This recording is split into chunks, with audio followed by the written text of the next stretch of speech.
Bueno, antes que nada, quiero agradecer a la Fundación Naumann, que siempre nos ayuda con estos desayunos, y al Hotel Face. Y quiero presentar a José María Fanelli. El doctor Fanelli es una persona que para mí ha sido muy importante en mi vida, y ahora les voy a contar por qué. No sé si él sabe tanto de esto, pero bueno, es una realidad. Es el doctor de la UBA, doctor en Economía, es también profesor en la Universidad de la UDESA, es académico de Economía, ha escrito una cantidad de cosas fenomenales y es experto en macroeconomía, en programas de estabilización, es decir, y también en finanzas. Ha escrito realmente una cantidad. Pero, sobre todo, a mí es el que me contagió el amor a la economía. Cuando yo estaba promediando la universidad, de pronto me tocó de profesor y nadie me hizo leer tanto. Y me hizo sentir que estábamos en la frontera del conocimiento. Porque no solo nos hacía leer el manual de texto, que teníamos, creo que era Branson, que usábamos en esa época, de macroeconomía, sino que nos hacía leer los autores que habían escrito recientemente, en los años anteriores o ese mismo año, lo que estaba saliendo. Y ahí realmente me contagió ese amor, esa pasión que él tiene por la economía, y desde entonces yo la verdad es que es un hombre que admiro mucho. Muchas gracias por estar acá. Bueno, muchas gracias. No sé si merezco tantas cosas buenas como las que dijo él, pero te las agradezco de cualquier manera. Ok, yo les agradezco mucho que me hayan invitado y que me vengan a escuchar, y sobre todo que vengan a escuchar hablar de economía, que estamos todos como intoxicados, ¿no? De todas las cosas que él dijo, la única que es verdadera es que soy profesor. Entonces a mí no me molestan para nada que me interrumpan, con cierto orden, porque somos muchos, pero y para que los vea tienen que levantar la mano, porque si no me voy a dar cuenta. Así que si me quieren interrumpir en medio de la conversación no tengo ningún problema. Y la segunda cuestión es que les voy a pedir que cuando se acabó el tiempo me avisen, porque podemos estar hasta siempre hablando de todas estas cosas, ¿cierto? Yo les dejé la presentación, o sea que si la quieren ver después, no sé si tienen oportunidad de pedirla, encantado, porque algunas cosas las voy a pasar más rápido que otras para que tengamos tiempo de charlar. Muy bien. Yo les voy a hablar de lo que creo, pero la verdad que no estoy muy seguro. Así que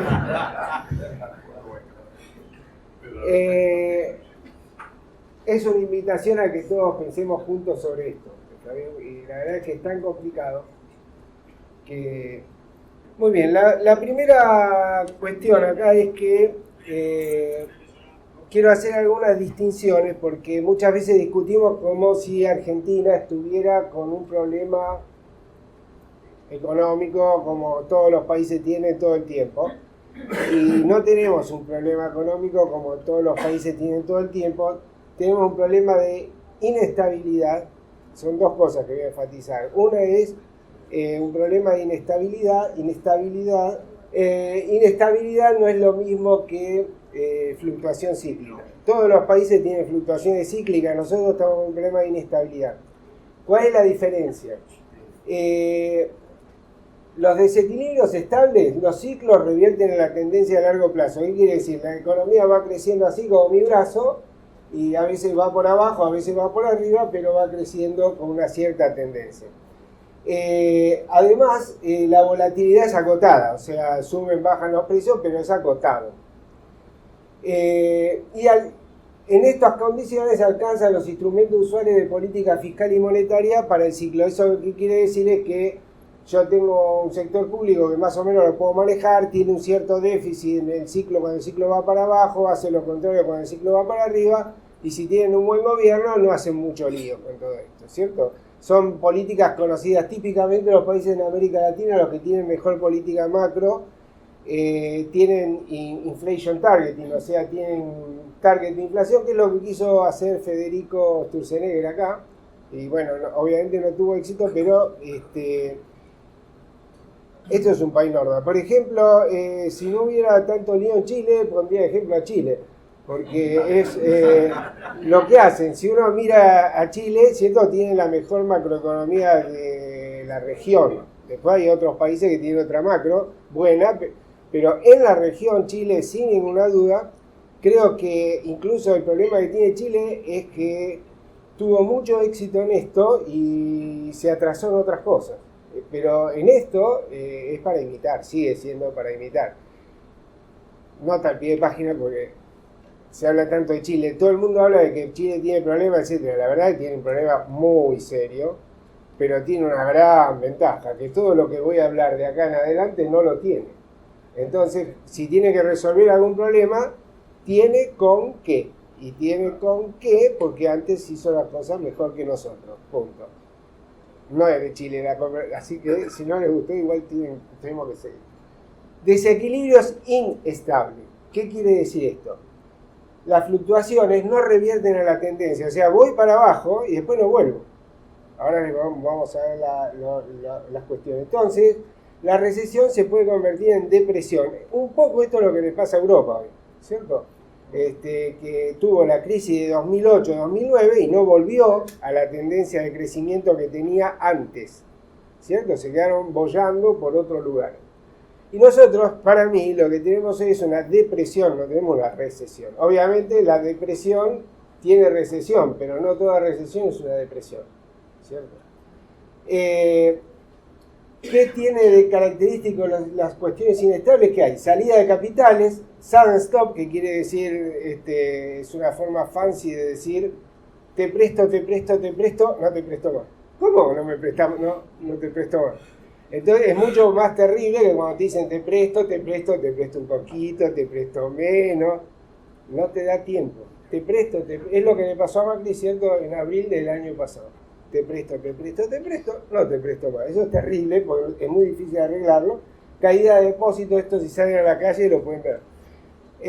Y las señales del mercado no funcionan bien y los desequilibrios perduran. Entonces acá, ¿cierto? Yo, si digo algo que a ustedes no les parece bien, lo podemos discutir. Pero mucha gente, supongo que ustedes, creen en los mercados, yo también. Pero el problema es que los mercados a veces no funcionan. Entonces el mercado no es mágico. Y cuando se pierden las señales y nadie sabe para dónde, es como ir por una ruta y tener un auto buenísimo que se llama mercado y me sacaron todas las partes, todas las señalizaciones y no sé dónde tengo que ir. Entonces es un poco lo que nos pasó a nosotros ahora con la inestabilidad. Y eso hace falta un programa de estabilización. O sea que nosotros no necesitamos políticas normales para manejar el ciclo, sino que necesitamos estabilizar a la economía. Esta es la primera cuestión. ¿Cuáles son las señales de inestabilidad? Bueno, se las voy poniendo rápido porque todos estamos viviendo acá, ¿cierto? Pero hay muchas. O sea, si uno dice, bueno, esto lo inventé yo hace un ratito porque soy un gran teórico de la economía, no.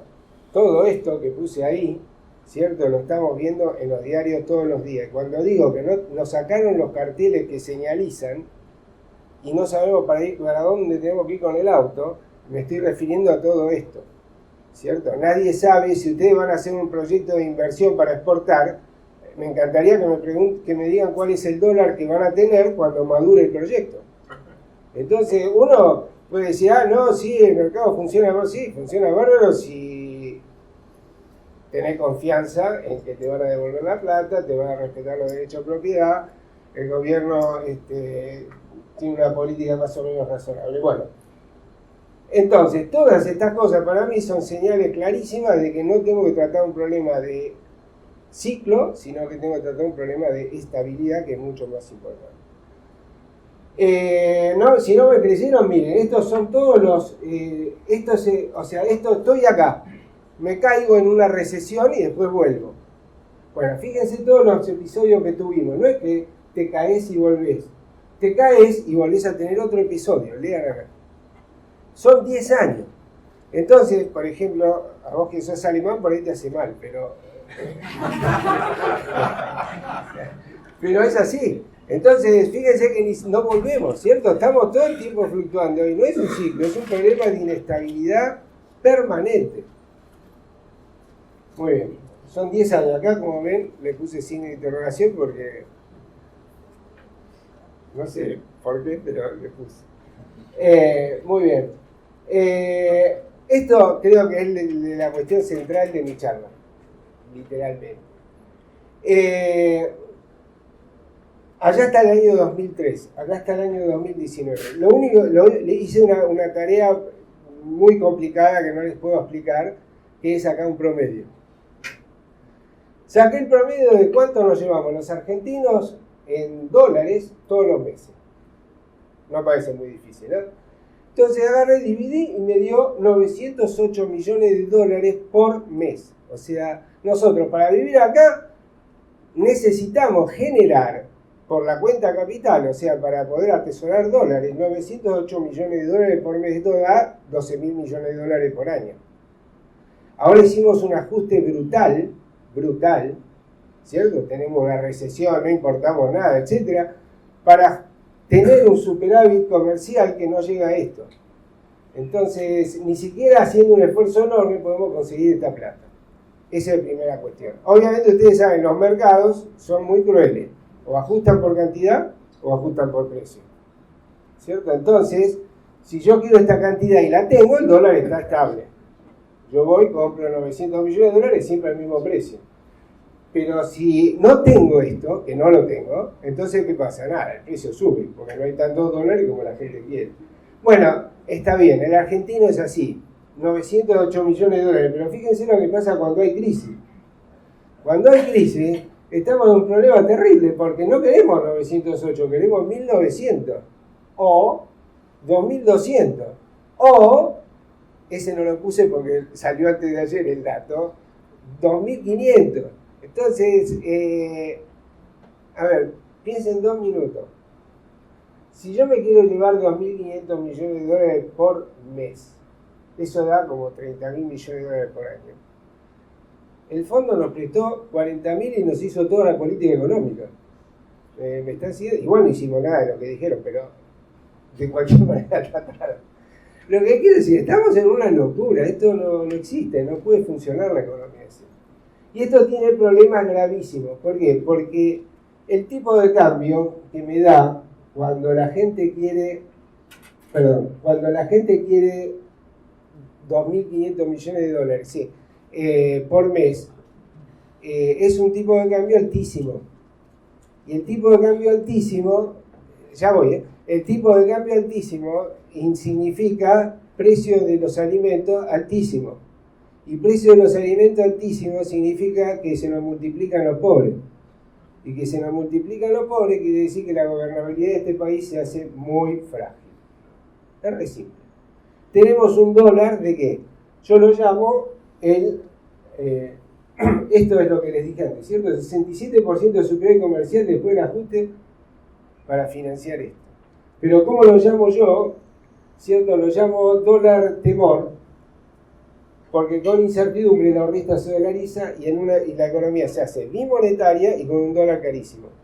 Y la palabra clave acá es, que quiero que guarden para después, es temor.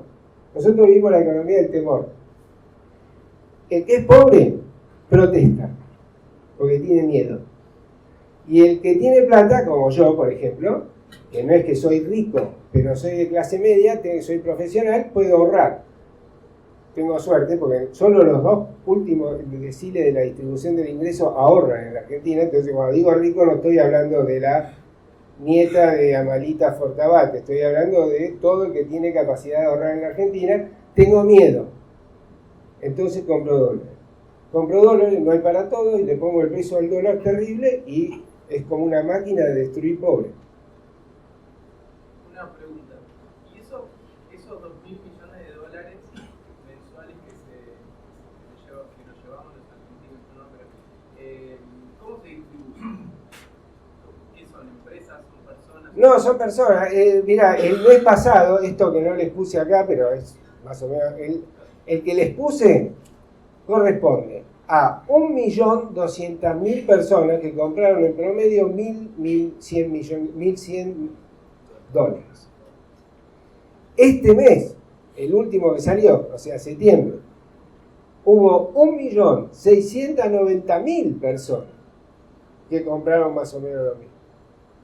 Entonces, digo, no, ahora vamos a seguir hablando de eso, por eso les dije que esto es lo central de mi exposición. Y esto lo que importa es la palabra temor y la palabra economía bimonetaria. O sea, tenemos la economía de pesos y de dólares. By the way, si algunos de ustedes dicen, bueno, me dolarizo y listo. A ver, para dolarizar los dos últimos deciles de la distribución, necesito un dólar como el de ahora con 34% de pobreza. Si me quiero dolarizar, darle dólares a todo para que compren chupetines, lo que venga, necesito un dólar de 100 pesos con un nivel de pobreza de 55. Si ustedes se animan, vayan a gobernar ese país. Yo me voy a otro lado. Chile me va a parecer un maravilla. ¿Vale? Bueno, entonces, el régimen, esto lo sabemos todos, sigue cayendo. Cada vez que muestro este gráfico, digo, uy, se me trazó porque ya fue gente, ahora estamos en 20.000, ¿cierto? Se están cayendo los depósitos en dólares. Y fíjense lo bien que hicimos esto. Porque los bancos, como saben que todo esto pasa, están recontralíquidos y va la gente, retira la plata y los bancos tienen la plata. Bueno, algo aprendimos de la década del 90, porque la gente fue a retirar la plata y no estaba. Bueno, ahora está la plata. ¿Claro? Y está porque los bancos están líquidos, o sea que es bárbaro. Sí, bueno, es bárbaro, pero nosotros le dimos los dólares a los bancos y los bancos no se los prestaron a nadie. ¿Cómo quieren que funcione la economía? ¿Me explico? Otra vez. El banquero me dice, sí, pero soy un banquero tonto. ¿Cierto? Tengo un negocio y lo único que hago es depositar dólares y no se lo presto a nadie. No es tonto. Tiene miedo. Temor. Otra vez temor. Muy bien. Segunda cuestión. Hablamos de inestabilidad, ya les mostré la cuestión. La palabra clave ya les dije, temor. Depresión. No es lo mismo que recesión. Nosotros no tenemos una recesión pasajera, tenemos una depresión. Y ahora les voy a mostrar el número, pero no crecemos desde 2012. Estamos en 2019, pasaron 8 años. Entonces, no crecemos. ¿No me creen? Miren esto. Ahora se lo voy a mostrar. Con alta incertidumbre y alta presión tributaria, la recesión deviene en depresión. ¿Por qué? Porque ahora les voy a mostrar los números de la depresión, pero hay una cuestión clave que es la alta presión tributaria. Un problema importante que la Argentina no puede manejar, no sabe cómo, es que el gasto público subió 17 puntos porcentuales del PBI de tipo 22 a tipo 39 en un periodo muy breve. Y eso, si a ustedes así que no les gusta, pero si les gusta el gasto público, me parece buenísimo. ¿No les gusta el gasto público? Me parece buenísimo. Es más bien un problema ideológico o un problema técnico, qué sé yo, si tenés que gastar mucho en bienes públicos o no. Pero hay un problema. Cualquiera sea tu elección, lo tenés que financiar. Punto. Y el problema de la Argentina es que aumentó 17 puntos porcentuales el déficit y lo financió de una manera re simple. Aumentó la presión tributaria y aumentó el déficit. Y redujo el superávit. Me dice, ¿cómo superávit? Sí, porque cuando empezó a crecer el gasto público, teníamos 3 puntos del producto de superávit. Nos comimos el superávit. Después le agregamos 5 puntos de déficit, 6, son 9. Bueno, los otros 6 los financié como venga, con presión tributaria. Entonces ustedes dicen, bueno, salimos de acá y bajamos el gasto público 17 puntos del producto. Bueno, te quiero ver. No conozco ninguna experiencia histórica que haya pasado eso. Entonces, de nuevo, yo les hablo desde no sé dónde. Yo no estoy hablando desde ningún lugar ideológico porque la verdad que la ideología la perdí en el camino. Les hablo del pragmatismo más burdo que se les puede imaginar y como me dedico a leer economía todo el tiempo, que no aprendí a hacer nada otra cosa en la vida, algo que no lo recomiendo, pero bueno, a mí me pasó eso. No conozco experiencia histórica que se pueda bajar el gasto público así. Entonces, no sé, estoy un poco aburrido de los economistas superhombres, ¿cierto? Son todos nietzscheanos, parecen. O sea, van a bajar el gasto público, nadie lo pudo bajar, lo van a bajar. Entonces, tenemos un problema. No digo que no haya que bajarlo, porque yo creo que con este gasto público seguimos en depresión. El problema es cómo hacemos. Ahora les voy a mostrar. Pero sigan la línea del razonamiento. Tengo depresión, no genero empleo, obvio. No genero empleo, la pobreza se agudiza, la clase media baja empieza a hacerse pobre. Yo creo que el problema básico que nosotros tenemos en la Argentina no es con los pobres ya eran pobres antes. Y están acostumbrados a vivir en la pobreza, no estoy siendo cínico, es literal. Tenemos un cuarto de la población que tiene un problema de pobreza estructural. Pero el 34 que ven tiene un montón de pobreza de ingreso que tiene que ver con que como no hay trabajo y el ingreso fue para abajo, la clase media baja se quedó en la pobreza. Pero si vas a la casa, tiene cloaca y tiene agua corriente, lo que no tiene es ingreso. Porque si no, piensa en 2 minutos, ¿cómo puede ser que a Macri la pobreza le pase de 30 y pico a 25 y después un año después otra vez 35 y después vamos a tener 38, 39? ¿Cómo puede ser que en el 2001 tuviéramos 55% más o menos de pobres en la Argentina? Salís a la calle y decís, no, te pones un país que tiene la mitad de la gente pobre. No, pero ese día sí. Porque esto es brutal. Entonces, esto desde el punto de vista político es recontra importante. Porque la clase media baja no está organizada por nadie. La clase media baja sale, se enoja, vota. Si sos pobre, estás organizado por los piqueteros, esto, los otros movimientos sociales, etcétera, etcétera. Sos obrero, estás organizado por el sindicato. Pero si te quedaste sin trabajo porque eras albañil, ¿qué haces? Re peligroso desde el punto de vista político. La inversión es muy reducida. El ahorro es tan bajo. Nosotros tenemos una inversión así chiquita, pero el ahorro es todavía más chiquito. Y invirtiendo muy poquito tenemos déficit de cuenta corriente. El déficit de cuenta corriente es la diferencia entre el ahorro y la inversión. Como el ahorro es tan chiquito, igual tenemos riesgo. Y la deuda pública se hace insustentable por la depresión y la inestabilidad. Porque yo estoy convencido que nosotros no tenemos una deuda insustentable. Nosotros lo que tenemos es un PBI insustentable. Entonces cualquier cosa que divido por ese PBI me da mucho. ¿Está bien?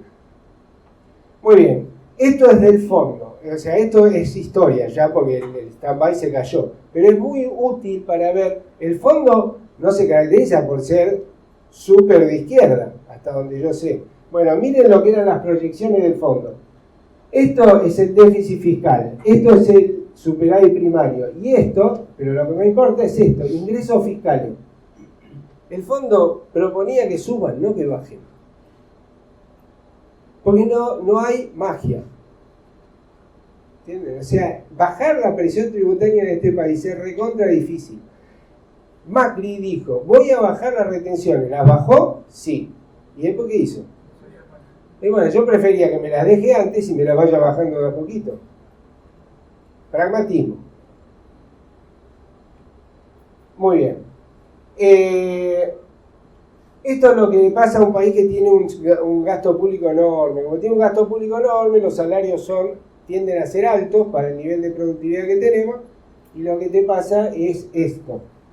Se te separan los precios de los no transables, o sea, los que no exportamos ni nada, y si te haces menos competitivo en exportaciones y en sustitución de importación.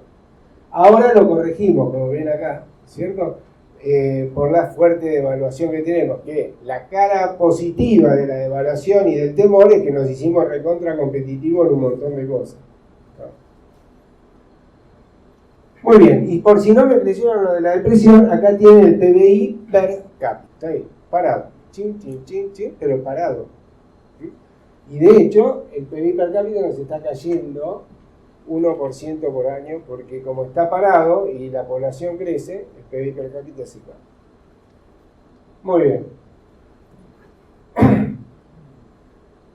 ¿Qué le pasó al empleo? Yo les dije, no había empleo. Bueno, miren lo que le pasó al empleo. Si hay algún empresario acá, como para deprimirlo, este es el aporte que están haciendo. Esto no es para, no interpreten que estoy echándole la culpa a nadie, simplemente es una forma divertida de decirlo. Este es el gran aporte que están haciendo al empleo en los últimos 8 años. No existe. Entonces, levántese alguno y diga, me está echando la culpa, no se puede vivir en este país. Bueno, fenómeno. Es cierto. Pero al final del día, esto es lo que estamos aportando. Estos son los monotributistas sociales, 10% por año. Y uno dice, qué desastre este gobierno, gasta en monotributistas, ¿qué querés que haga? Que le quemen el país, si no le estoy generando empleo. Y lo curioso es que estos son 10 años, ¿cierto? Se fijan en el gasto público, el empleo público subió 2.7 por año, es mucho más chico igual, ¿no? El gasto público, el empleo público, el empleo privado. Pero sube 2.7 con una población que crece 1. O sea, que creció mucho más. ¿Por qué? Porque todo esto, ¿cierto? Esto fue compensando la falta de dinamismo acá. Entonces, ¿qué pasa? Que durante un periodo el sector público actuó de buffer, ¿no? De amortiguador. Bueno, ahora no puede porque no tiene un peso. Entonces, ¿quién va a generar empleo en la Argentina?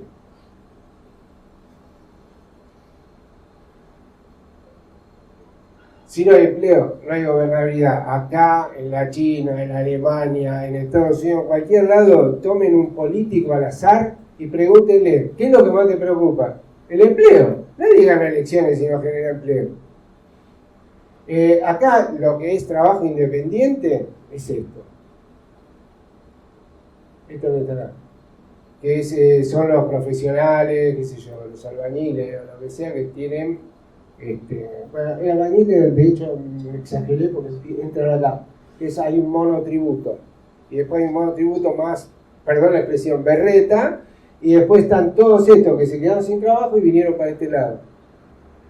Es un desastre. Muy bien. Sin creación de empleo, la palabra, hay una clave, temor. El que tiene plata, para decirlo así de esa manera, para ahorrar, tiene miedo. Y el que no tiene nada, tiene desesperanza. ¿Está bien? Entonces la segunda palabra clave es, miro hacia el futuro y no veo nada. Todo negro, no tengo empleo, ¿qué quiere que haga? Muy bien. Para que me crean, este es el ahorro, ¿cierto? Este es el ahorro, esta es la inversión y este es el déficit de cuenta corriente. Esto es la proyección del fondo. Les puse la proyección del fondo porque me parecía más o menos sensata. Pero como ya les dije, esto es historia porque esas proyecciones eran las del stand-by. Conclusión general de estas dos cosas. Estamos en una trampa de estancamiento. Y la trampa de estancamiento es, como van a ver ahí, que es que tenemos un gasto público demasiado alto y eso ahoga, porque tengo una presión tributaria alta, ahoga a los empresarios que no pueden generar empleo, etc. Y como no pueden generar empleo, la gente va, me lo pide a mí en el sector público y le doy lo que tengo y entonces sigo teniendo un gasto público alto. Es una trampa, es un círculo vicioso. No crezco porque el gasto público es alto y el gasto público es alto porque no crezco. Estamos en la trampa de estancamiento. Sin política no se sale porque el gasto público es eminentemente político. No crecemos ni creamos empleo porque el gasto público y los impuestos son excesivos y castigamos los bienes transables. Pero el gasto público es excesivo por lo que les dije antes, ¿cierto? Porque la gente vota para que le den algo. Si le ponemos un precio alto al dólar de atesoramiento, el que compramos todos los días porque tenemos miedo, aumenta la pobreza. Si le ponemos un precio bajo por los alimentos, tenemos déficit de cuenta corriente y de cuenta capital insostenible. O sea, cuando el dólar está bajo, la clase media alta, ¿qué hace? Viaja. Y los pobres comen. Entonces, ¿qué pasa? Que la coalición del dólar barato es imbatible desde el punto de vista económico. Miren, repasemos. Los pobres comen, porque los alimentos son baratos cuando el dólar está atrasado. La clase media se compra televisores, porque los televisores son baratos cuando el dólar está atrasado. La clase media alta viaja a Miami o a Chile para comprar cosas y está feliz también. ¿Qué me quedó? No me quedó nada. Dice, sí, perdón, me quedó 9 de julio, Junín. Sí, los que hacen bienes transables. Bueno, pero son 4. A ver, en la Argentina, el 93% de la población, ¿dónde vive? Entonces, si yo bromo al 7% que me queda en el campo, who cares? Si lo digo en inglés para no decir otra cosa, ¿cierto? Entonces, la economía política de esto es terrible. La única forma de salir de acá es explicárselo a la gente y que voten un programa de crecimiento. Y decir, es difícil. Bueno, entonces no te dediques a la política. ¿Qué querés? Miren todos los problemas que tengo yo y soy economista. Si te dedicas a la política, tienes que tener problemas difíciles, ¿no? Muy bien. Y yo acá, ¿ustedes vieron la película Una mente brillante? Muy bien. Eso a Nash le dieron el premio Nobel de Economía justamente por inventar el teorema de Nash. Y el teorema de Nash dice que Nash en un punto central de la película dice: estaban todos tomando algo, mirando chicas, etc. ¿Qué hace un nerd?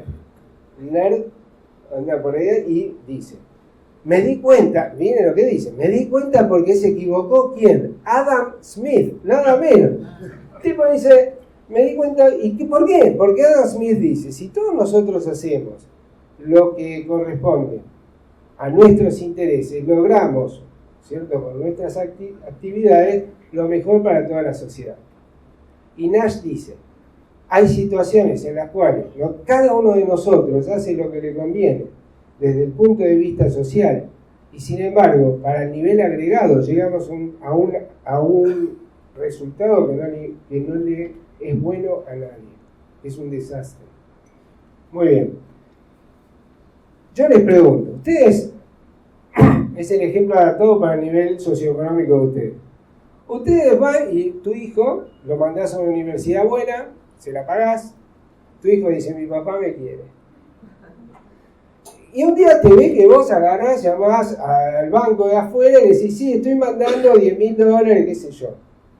Dice, papi, si vos no invertís en la Argentina, ¿para qué me educás? Me voy a ir afuera a trabajar, acá no voy a conseguir trabajo. Tenés la culpa, papi.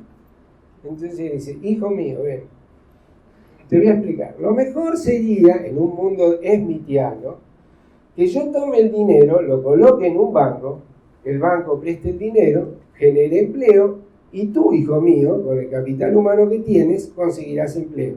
Y te digo más, mis nietos van a vivir acá, no en Estados Unidos o en Europa.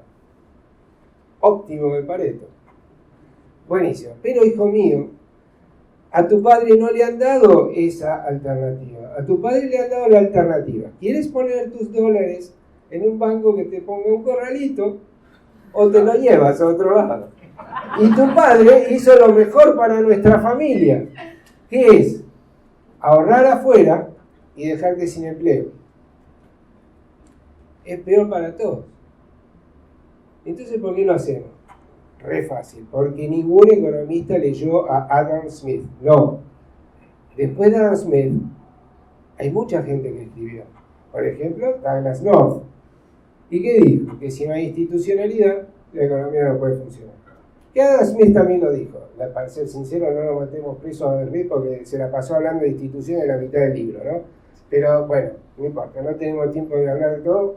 El punto es que sin instituciones no tenemos futuro. Pero las instituciones tienen que ser para los pobres, para los ricos, para la clase media, para todo argentino de bien que quiera habitar el suelo de la patria. Punto. ¿Y eso quién lo construye? La política. No hay ningún economista. Los economistas se acaban acá. Ya les expliqué todo. ¿Qué más quieren que les diga? Ya entendí todo. Listo. Poneme un banco que funcione y vas a ver cómo crecemos. ¿Me explico? O sea, y poneme un sector público que funcione, vas a ver cómo me encargo de los pobres. No de manera clientelística, sino generando los bienes públicos que se necesitan. Sí, perdón. Yo quería que tu opinión a cómo hacemos con la incompatibilidad de incentivos que tienen los políticos para hacer la reforma de Estado que se necesita, ¿no? Para que el Estado se corra del medio, en lugar de seguir, digamos, siendo elefantiásico. Porque hay una incompatibilidad de incentivos, lo cual es muy difícil. ¿A qué incentivo tiene un político? Ganar elecciones. Ok. Entonces díganme por qué hay una estatua de Winston Churchill. No hay estatuas de políticos en democracia. Néstor tiene.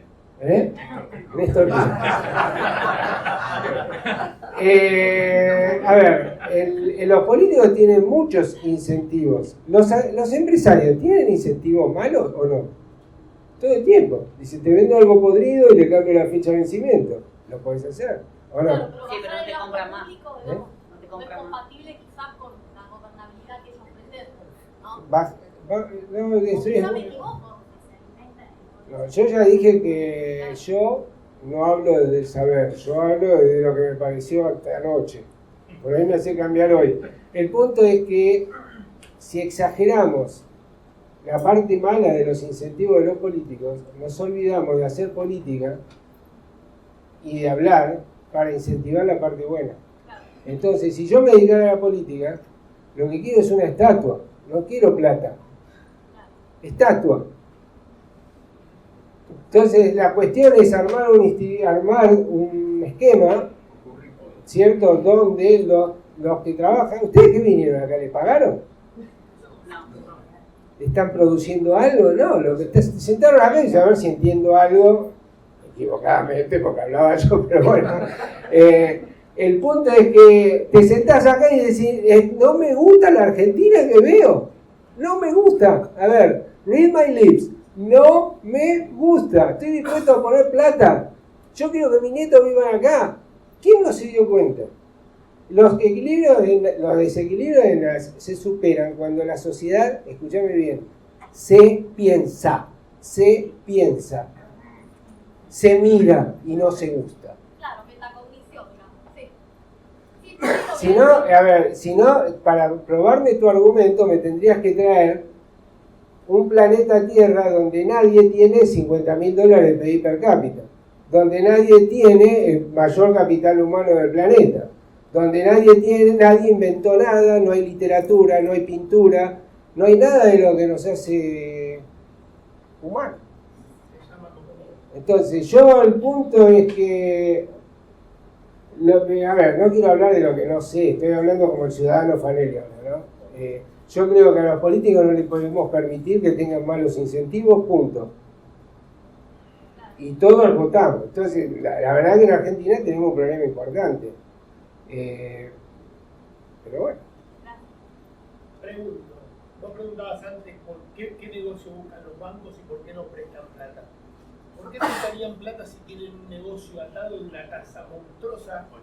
En el caso de las LELIC, hoy, ¿sí? Donde les conviene guardar los dólares, reservarse absolutamente, protegerse de ese miedo y hacer un negocio financiero que está por fuera del objetivo bancario, que debería ser hacer que la plata circule. Pero ese negocio lo permite el mismo Estado, que por falta de financiamiento termina siendo la aspiradora de capital que ahoga al sector privado. Entonces, generar trabajo en esa condición es prácticamente imposible.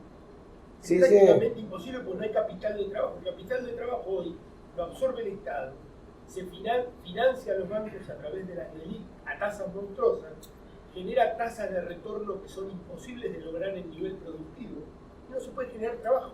Ese es el círculo que hay que romper. Si no rompemos ese círculo y alimentamos al Estado con un gasto que, por más que sea social, es absolutamente improductivo, porque se podrían destinar fondos sociales a hacer algún tipo de reforma, por ejemplo, subvencionar a las pymes, que saquen gente de los planes y generar planes de trabajo que subvencionen las cargas sociales o el salario y eliminar la posibilidad de indemnización para la gente que salga del sistema de esa manera. Estoy de acuerdo con todo lo que dijiste. El punto es que es difícil hacer todo eso.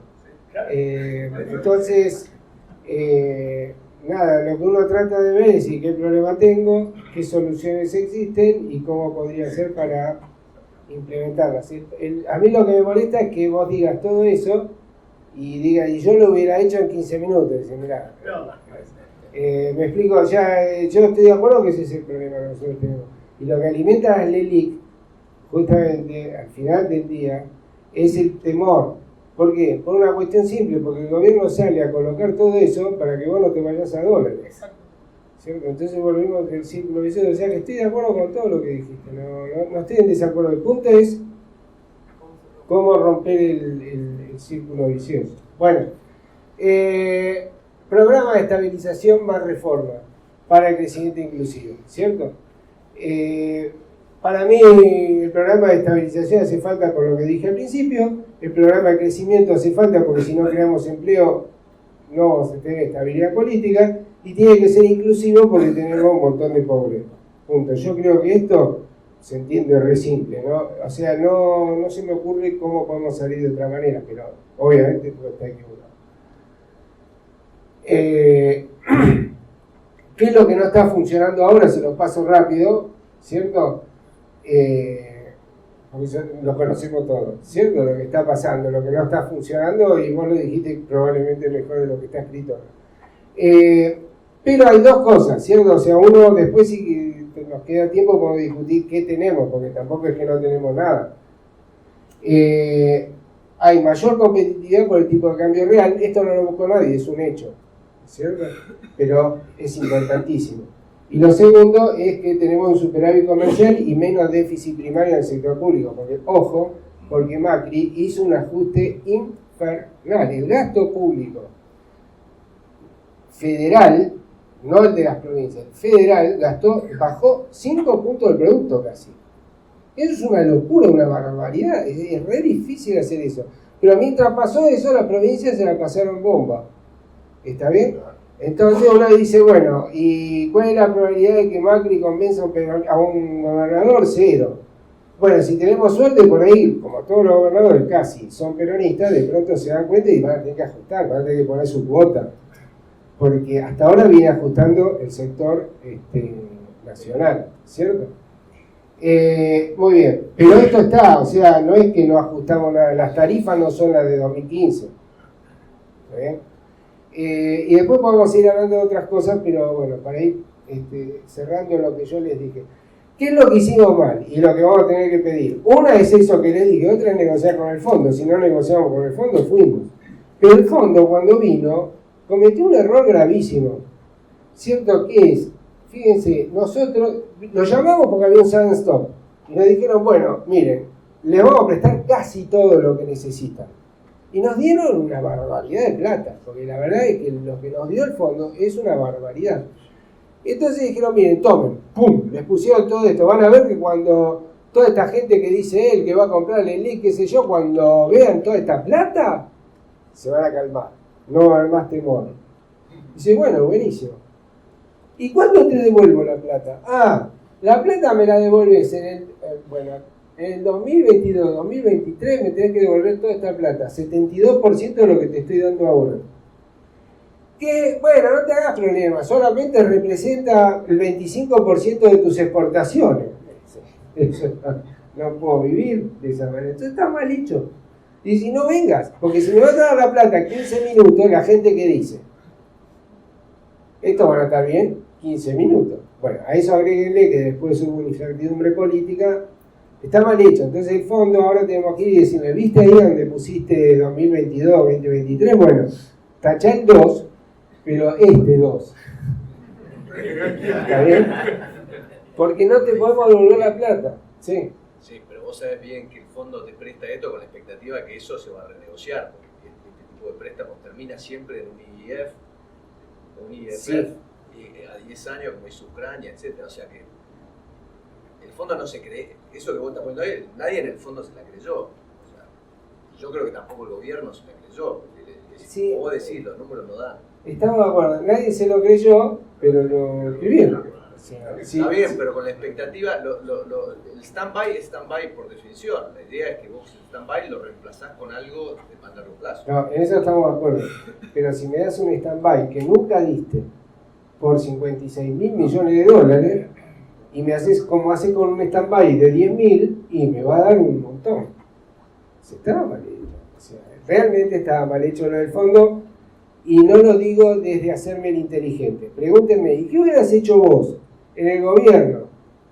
Y si me daban plata, te firmo lo que me venga. Esta es la verdad, ¿cierto? Entonces ahora tengo una oportunidad de decir, bueno, no te voy a firmar lo que venga, porque ya me diste la plata, ahora somos socios.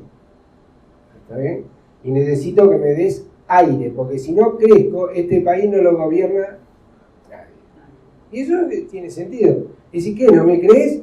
Chile, Ecuador, Bolivia, ¿qué querés? ¿Una América Latina en llama? ¿A quién le conviene? Entonces tenemos algo para negociar. Digo, no es que a mí me encanten todos estos argumentos, pero son verdaderos. Temor de ellos. Y que estamos regalados. Nosotros el temor de cualquiera lo tenemos que usar, exactamente. Lineamiento estratégico, ¿cierto? Con esto voy terminando. ¿Cierto que es? Para asegurar la gobernabilidad, yo creo esto. Si estoy equivocado, pero creo esto. Para generar gobernabilidad hay que generar empleo. Esa es mi primera premisa. Para generar empleo hay que crecer. Y para crecer hay que importar. ¿Por qué? Porque importamos bienes insumos y bienes de capital. Sin eso no podemos crecer. ¿Cierto? Piensen que un auto tiene 70% de componente importado. Entonces, ¿qué vamos a ver? Para importar hay que exportar y nadie nos quiere prestar plata. Entonces, simplemente lo único que podemos hacer es exportar o recibir inversión extranjera directa. Esto no va por los mercados de la LELIC y qué sé yo. Esto es otra cosa. Vaca muerta es vaca muerta, con y sin LELIC. Y pusieron un montón de plata ya, ¿cierto? Entonces, y hay muchas cosas como vaca muerta en Argentina. Entonces, yo creo que la inversión extranjera directa la tenemos que tratar con muchísimo más cariño que con la que la tratamos hasta ahora. Punto importante, la inversión extranjera directa que tenemos nosotros, vos agarrás el tamaño de la economía argentina y comparás por tamaño cuánto deberíamos tener de inversión extranjera directa si fuéramos como cualquier país normal de América Latina, y estamos muy abajo. Con el déficit de cuenta corriente que tenemos hoy lo podemos financiar largamente con inversión extranjera directa. No necesitamos ir a endeudar. Pero para eso tenemos que cambiar lo que dijo Douglas North, ¿cierto? Dice, mire, voy a poner la plata en vaca muerta, pero me la quiero llevar después cuando tenga que pagar dividendos. Bueno, es un problema. El ritmo de crecimiento del consumo. El gobierno, esto no le dio mucha importancia, pero si gana Fernández, esto es fundamental, dice que le va a poner plata a la gente en el bolsillo. ¿Cierto? Y yo estoy de acuerdo en ponerle plata a la gente en el bolsillo, pero con trabajo, no con gasto público. Y si le pongo la plata en el bolsillo, quiero que ahorren, no que se lo gasten. Entonces, no hay lugar para que el consumo suba rápido, porque el ahorro nacional es muy bajo, lo tenemos que subir. Entonces, no es lo mismo que decir que el consumo baje o no suba. El pacto social que hay que hacer es re simple. En una economía en depresión, el consumo, ¿cuánto te subió por año? Cero. Ok, si pongo la economía a crecer al 3% o al 4%, y a vos el consumo te crece al 2%, hiciste un flor de negocio. Y me das lugar para el ahorro nacional. Esto es un pacto político porque la pregunta es, bueno, yo ahorro, está bien, ¿y cómo sé que me vas a generar empleo y no que tus incentivos son incorrectos y te vas a robar lo que puse? Perdón por señalar, es de muy mal gusto, si tuviera mi mamá acá me mata. ¿Cierto? Pero, bueno, hay que poner los incentivos correctos. La gente no es idiota. Mucha gente dice, el argentino gasta todo, el argentino no piensa en el futuro. El argentino dice, bueno, está bien, el argentino es idiota. Vamos a agarrar a un argentino. ¿Qué haces con tu hijo? No, lo mando a la mejor universidad que puedo. ¿Y qué hiciste con la nena? No, le compré un departamento porque la nena tiene que trabajar, y ese tipo no piensa en el futuro. No es que no pensamos en el futuro, no creemos en el futuro político con esta política. Y entonces tiene que ser un tarado para no actuar diciendo, dame lo que tengas. Es el mal equilibrio de Nash, de que le hablé, es el mal equilibrio de dame lo que tenés. Y tenemos que pasar al vamos juntos a invertir, a ahorrar y hacer un país como la gente. Si hay crédito externo, tenemos que ser, si no hay crédito externo, tenemos que ser nosotros los que lideremos el esfuerzo. Y acá hay una cuestión importantísima. Si no nos prestan plata, nos hacen un favor, porque nos obligan a ahorrar, y en el futuro, cuando venga el proceso de envejecimiento en el cual los alemanes ya están viviendo, tenemos un gran desafío, que es hacernos ricos antes de hacernos bien. Esto les sirve también para lo individual, así que si quieren tomar nota, ¿cierto? Tenemos que hacernos ricos antes de hacernos viejos. Y si nosotros confiamos demasiado en el capital extranjero, no, a mí no es que me agarró un ataque de antiimperialismo, pero el capitalismo tiene la mala costumbre de que cuando invierte se quieren llevar los dividendos. Y si los dividendos son muy grandes en el futuro, el ingreso nacional de los argentinos va a ser bajo. El PBI va a ser alto, pero el ingreso nacional va a ser bajo porque tenemos que girar los dividendos. Entonces, de hecho, yo creo que si no nos prestan, nos hacen un favor, porque nos obligan a aumentar el ahorro. Tenemos 10 puntos del PBI para aumentar el ahorro. Y se puede si la gente cree que el futuro va a estar bien gobernado. José María. Muy bien. Sí. Yo, disculpame, ahí estoy en desacuerdo.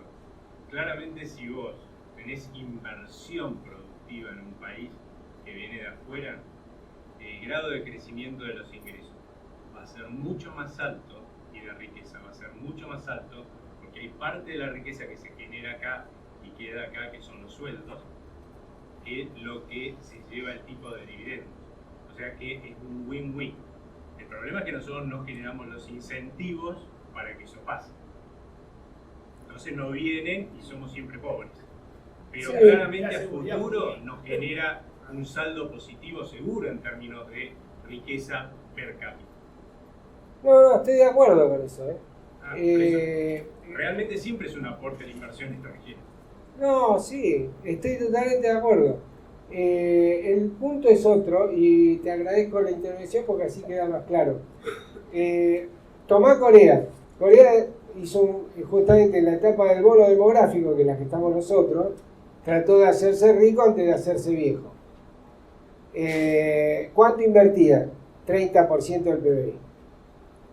¿Cuánto estamos invirtiendo nosotros? ¿Con toda la furia quieren? ¿Toda la furia? 15, 14. Entonces, si vos creces con inversión extranjera directa, toda la furia le ponemos ahora a la inversión extranjera directa, 3 puntos del producto, 4 puntos del producto. O sea, compro muchísimo lo que vos. Yo quiero que venga la vaca muerta y me genere empleo, primero. Pero si pudiera yo poner la plata en vaca muerta, prefiero más. Ahora, tampoco es wishful thinking puro, entonces tu observación me parece muy razonable, pero la verdad es que tenemos una tasa de ahorro muy baja, y si pensamos que vamos a crecer solo con inversión extranjera directa, tenemos ese problema. Y una cosa que creo que vale la pena que aclares, porque estoy seguro que bueno, pero creo que una cosa que hay que aclarar es que los argentinos ahorramos mucho, no ahorramos acá. Claro. Sí, bueno, es que lo que pasa es que no, porque Y el que desahorra, discúlpame, te agrego más, ¿no? Los argentinos ahorramos, por ahí no como en otros lados del mundo, ¿no? Pero en el neto ese que vos medís, lo que también estás midiendo es el desahorro del Estado. sí, estamos de acuerdo, el Estado desahorra de hecho 5 puntos del producto, bueno, ahora un poquito menos, 5 puntos del producto por año porque tiene déficit por ese monto, por lo menos. Pero en relación a lo que decías antes, si nosotros ahorráramos más, deberíamos, interesante también tu observación, te agradezco, si nosotros ahorráramos más, deberíamos tener superávit de cuenta corriente, y tenemos déficit. Entonces, si yo agarro a la Argentina ahorra poco, punto. Porque yo miro el coeficiente de ahorro y es 15 puntos de producto. Miro la cuenta corriente y me da que me falta. O sea que digo, ya está, ustedes están en la parte de lo que no ahorran en el planeta Tierra. Por eso están todo el tiempo pidiendo crédito. Pero tu punto es muy importante, ¿por qué? Porque la gente sí ahorra. ¿Y en qué ahorra? Ahorra en dólares. Y dice, espera, ahí algo que no me cierra, porque ¿cómo pueden ahorrar en dólares si tienen déficit de cuenta corriente? ¿Me están siguiendo? Le faltan dólares, no le sobran. ¿De dónde sacó la señora Pérez esos, qué sé yo, $20.000 que se ahorró este año? Ah, no, ahora te explico. El sector público se endeuda en dólares. Trae los dólares y lo pone en el Banco Central. Cuando tiene que pagarle a la maestra, no le paga en dólares, le paga en pesos. Entonces, le dice al Banco Central, mirá, te voy a dejar estos $20.000, me los voy y dame $20.000 en pesos para pagarle a los policías, a la maestra, etc. Y quedan $20.000 en el Banco Central. La maestra cobra en pesos, da la vuelta y se lleva los dólares. Entonces la pregunta es, ¿y cómo sacaron? ¿De dónde consiguieron dólares para la señora Pérez? De la deuda externa. Esto pasó todo el tiempo después de que desapareció el superávit de cuenta corriente de los Kirchner. En más o menos 2007, no me acuerdo ahora más o menos, pero por esos años desapareció el déficit de cuenta corriente. Entonces, hasta ahí, el tipo que iba a traer dólares del Banco Central eran dólares, so to speak, genuinos, porque lo habíamos generado con superávit de cuenta corriente. Pero, por ejemplo, todo lo que se compró en la era Macri, todo salió del endeudamiento externo. Ahora piensen en la economía que tenemos. Pero, porque, a ver, no seamos, pues si uno se chupa el dedo, se hace el bobo, nunca va a entender nada. Piensen lo que le estamos diciendo nosotros a los primeros 2 deciles de la distribución del ingreso, o a los primeros 5. Le estamos diciendo, ahora hay que ajustar. ¿Y por qué hay que ajustar? Porque nos endeudamos mucho.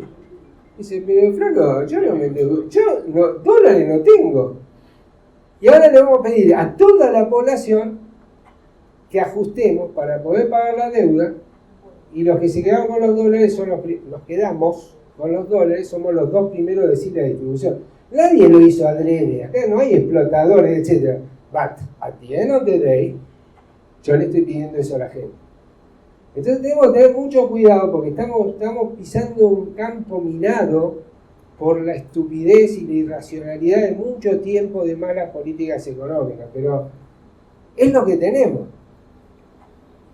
Ok, entonces hay que derrotar la desesperanza, que para mí es sinónimo de crear empleo. Hay que derrotar el temor, que para mí es sinónimo de política responsable y seguridad jurídica. Necesitamos apoyo financiero externo sí o sí, por la sencilla razón de que para poder crecer tenemos que importar y las exportaciones pueden subir, pero no instantáneamente. Ergo, ¿quién es el único que nos va a decir, bueno, venga, a ver qué quieren decir? El Fondo Monetario. Necesitamos una extensión significativa de los plazos de repago, probablemente entrar a otro tipo, como muy bien decías vos, no tener un stand-by, sino un extended fund facility o alguna otra cosa que se puede inventar, y probablemente una quita. Esto daría para otra charla, pero digamos, no se sabe si vamos a tener quita o no. Ahora, ¿tú dices una quita al fondo o una quita...? No, al fondo es imposible. No, una quita a los... Sí, gracias por la aclaración. Una quita a los fondos con ese... No al fondo. El fondo no se le puede hacer quita ni nada. Lo podés refinanciar, pero al fondo le tenés que pagar todo, porque es un acreedor privilegiado. Muy bien. Entonces, le voy a poner 2 condiciones necesarias y 3 componentes esenciales. Las 2 condiciones necesarias ya se las dije recién, ¿cierto? Que es empezar a crecer, generar empleo y negociar con el fondo. 1. Medida de estabilización, por lo que dije antes, que son los objetivos principales son reducir la incertidumbre, la volatilidad y las amenazas de pánico, que es lo que estamos viviendo en este preciso instante, amenaza de pánico. Y manejar los conflictos distributivos de forma de normalizar el funcionamiento de los mercados. Los frentes que hay que actuar son un montón y, ¿cierto? Estaríamos todo el tiempo hablando de esto. Entonces me hice un grafiquito. Para empezar, la política fiscal, si no mostramos superávit primario, aunque sea de 0,1% del PBI, nos van a decir, no, ustedes no están haciendo esfuerzo. Por más que ya les dije, el gasto público federal bajó como 4 o 5 puntos del producto. Pero dicen, no, eso no alcanza ni para empezar. Esto también está muy relacionado con la quita, cuánto nos da el fondo, etc. Pero, de hecho, decir, bueno, pero dame una muestra de amor. 0,1% del PBI, que ya es bastante. Ok, cada uno ponga el número que quiera ahí, pero la política fiscal sí o sí tenemos que seguir haciendo un ajuste. esto tiene que estar relacionado con la política monetaria. Yo lo que creo es que en una economía bimonetaria, esto hay gente que le cuesta entenderlo, pero es re simple. Mucha gente dice, no, me leí todo Milton Friedman anoche. Está ojeroso el tipo. Dice, ¿y qué aprendiste? Que la inflación es un fenómeno monetario. Ah, bueno, espera, te voy a dar el opúsculo de cualquier diario argentino y te va a decir que hoy vive en un país con mucha inflación y en una economía bimonetaria. Entonces yo tengo un teorema que dice, la inflación es un fenómeno bimonetario. Dame el libro donde Friedman habló de eso. Entonces, el punto es que nosotros tenemos problemas raros, porque somos raros. ¿De dónde vieron un país que tenía PIB per cápita de país desarrollado y, no sé, 100 años después está hablando de lo que estamos hablando nosotros? ¿Dónde vieron un país que avanzó en educación más rápido? By the way, Sarmiento tiene una estatua. ¿O no tiene una estatua? Tiene estatua. Entonces, se puede. El punto es... Sí, pero no había democracia. Democracia limitada. El punto es que yo lo que digo es que tenemos un problema raro porque estamos en una economía bimonetaria. ¿Y cuál es la característica fundamental? Que vos me decís, sos presidente del Banco Central y salís todo así con el pecho, yo soy presidente del Banco Central, qué sé yo, fenómeno, me dice, y acá está la oferta monetaria. Dice, ¿dónde? No, te la dejé en un cajón ahí abajo, ¿cierto? Tenés una oferta monetaria así chiquita y tenés que manejar todos los precios de la Argentina manejando la oferta monetaria. Ya lo hicimos, el fondo nos dijo que la oferta monetaria de la base del Banco Central, ¿cuánto podía subir? 0. ¿Y cuánto subió la inflación? Y por ahí, 54, 55%. A ver, ¿quieren más demostración de eso? Que si la inflación podrá ser un fenómeno monetario en un país monetario, pero en un país bimonetario, ¿cierto? La gente, cuando yo tengo cualquier cuestión que haga desde el punto de vista monetario, me lo desdibuja, así me lo recambia, siento manejando los dólares. Entonces, es re difícil. No digo que tenemos que tirar la oferta monetaria, que la oferta monetaria no tiene nada que ver con la inflación, no dije nada de eso. Lo que digo es que es un fenómeno raro, bimonetario. Entonces, se necesitan más instrumentos que la oferta monetaria. Pregúntenme, en un país normal, ¿dirías esto? No, porque no sería bimonetario. No, a mí se me ocurre que con todo esto del bimonetarismo, del que decía usted, y de que hay que renegociar la deuda, poniéndome por ahí un poco en la cabeza de un peronista, se me ocurre que el atajo más rápido sería renegociar la deuda y acto seguido poner el cepo de vuelta. Buena observación. El punto es que el cepo no se va a poder sacar nunca. A ver. Olvídenlo, no es que me voy a hablar de nuevo. No se va a poder sacar rápido, no dije nunca, ¿cierto? No se va a poder sacar rápido porque no están dadas las condiciones. Una vez que lo pusiste, sacarlo es bien difícil. Y eso tiene que ver justamente con que tenés una economía bimonetaria. Y fíjense que estamos hablando, ¿qué te gusta más, cáncer o lepra? Y bueno, pero yo no elegí, me pasó. ¿Sí? ¿Sí? ¿Sí? Yo pienso, ¿no? ¿Qué tal si probamos con hacer socios a toda la sociedad? Porque Macri este último mes ha demostrado que tiene una fuerza, él no, la gente, que ha sabido usar. O sea, en un mes ha tratado de revertir una derrota terrible, un estado de ánimo espantoso de la población y lo ha logrado. Más allá del resultado del domingo, lo ha logrado. Pero ese tipo de fuerza con la cual él cuenta, no la ha usado durante 4 años. Él llegó a la gente y la gente le respondió total y absolutamente y en forma espontánea. Quiere decir que a pesar de todo lo mal que lo podemos haber pasado, o que una parte de la población lo ha pasado, la gente sigue creyendo. Entonces, ¿qué pasa si Macri utiliza ese poder en beneficio de una visión de país distinta? Cuando hablamos de, por ejemplo, de Churchill no dio una receta económica. él pidió esfuerzo. Y él pidió esfuerzo en aras de tener libertad y de lograr un triunfo. Ok, ¿qué está pasando en Chile? En Chile no está pasando un problema económico terrible. No, es una desinteligencia total entre la comunidad y el pueblo y los que los han dirigido. Ese famoso mensaje de la primera dama que se filtró, dice una realidad terrible. Dejemos de tener privilegios. Pero esa realidad ella la debe haber palpado durante todo el tiempo de Piñera y a lo mejor desde el primer gobierno. Entonces, acá hay un elemento, me parece a mí, que no se está manejando, que es la fuerza de la gente y la capacidad de entender el problema si se lo explican. Y la capacidad de hacer ese esfuerzo, ¿no es cierto? Pero una vez que lo saben. Bueno, sí, no entiendo, estar de acuerdo con eso. Sí. Le propongo algo, termino y porque me falta muy poquito. Entonces, perdón, porque ahora me estoy desdiciendo, yo le dije que podían levantar mano cuando quieran, pero es para terminar, así les doy lugar a ustedes. Entonces, esto le falló a Macri porque tenía una inconsistencia entre la política fiscal y la política monetaria. Pero, bueno, esto es un dato para los que son economistas. Hay un trabajo de un economista del Fondo Monetario que se llama Togo, como el país Togo, donde explica esto que les voy a decir acá de manera maravillosa.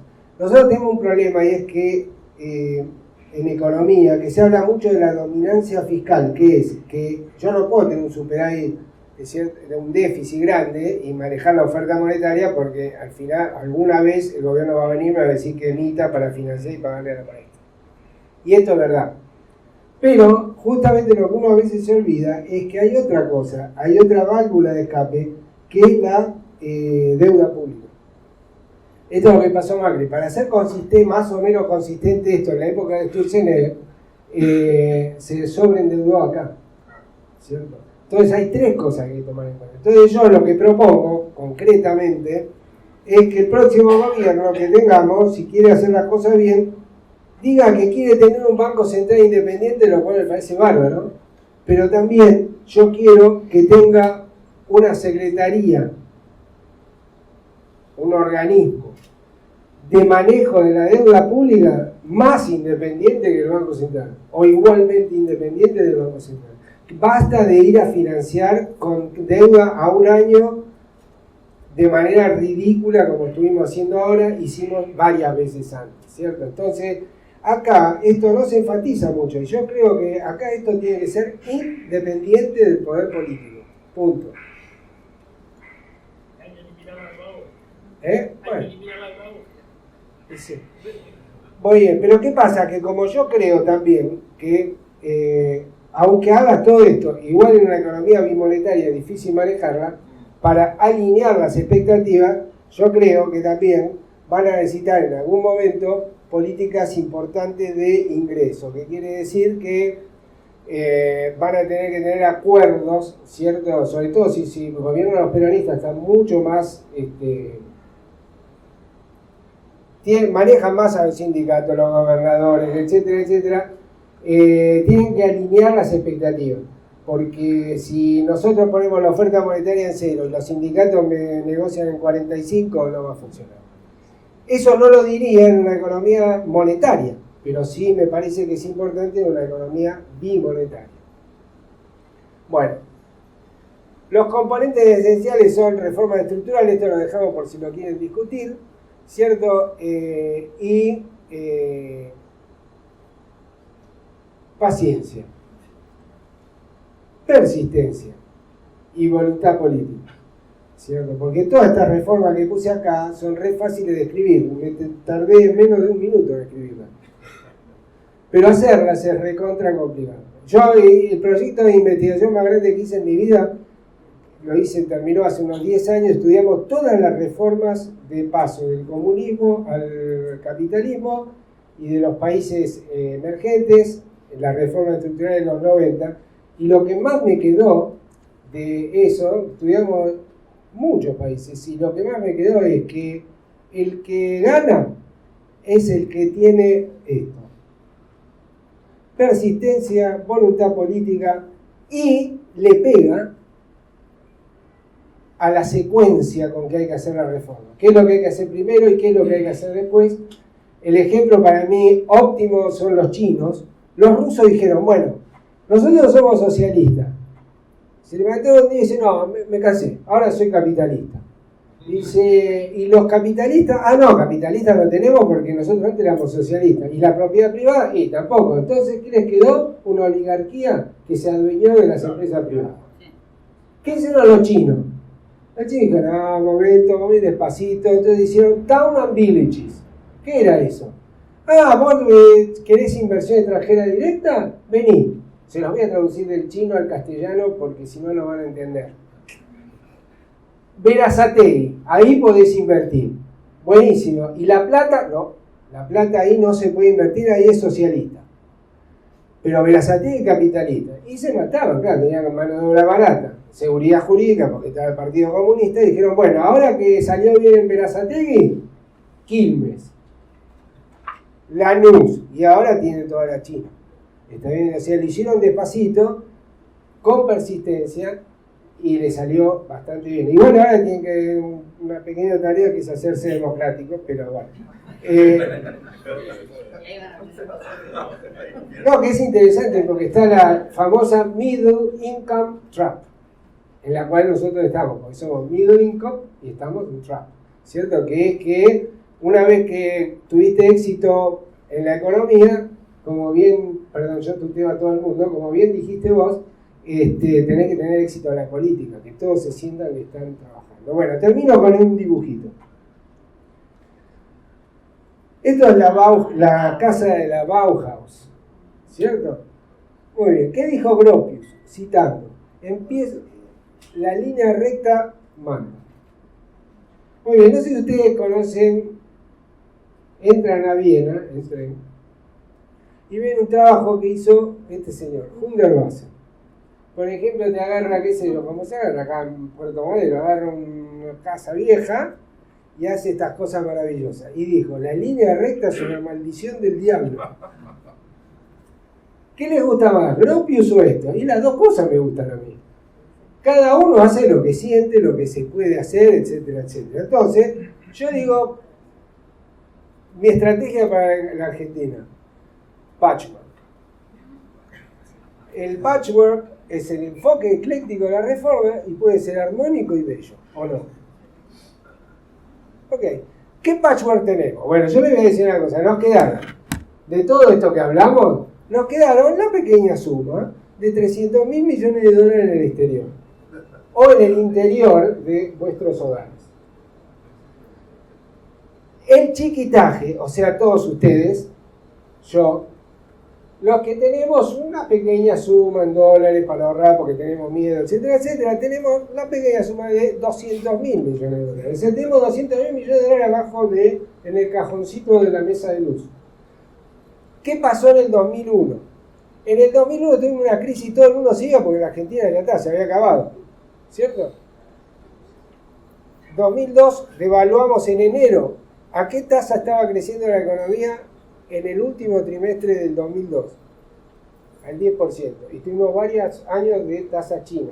La gente dice, tuvimos tasa china porque subió el precio de la soja. No, la soja subió después.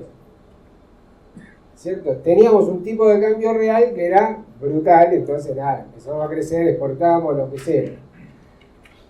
Tuvimos tasa china durante un montón de tiempo y después tuvimos un golpe chino con un gasto público que ahogó todo eso de un manotazo. Pero el punto central es que nos quedaron los dólares, sí, piensen 2 minutos, si se estabiliza la economía, ¿ustedes qué van a hacer? ¿Van a dejar los dólares ahí? No, porque hay un montón que compraron de más. Ni siquiera eran para ahorro, eran por temor. Entonces, ¿qué hizo la gente en el tercer y cuarto trimestre del 2002? Empezaron a comprar, entonces empezaron así. Amor, ¿por qué no hacemos el baño?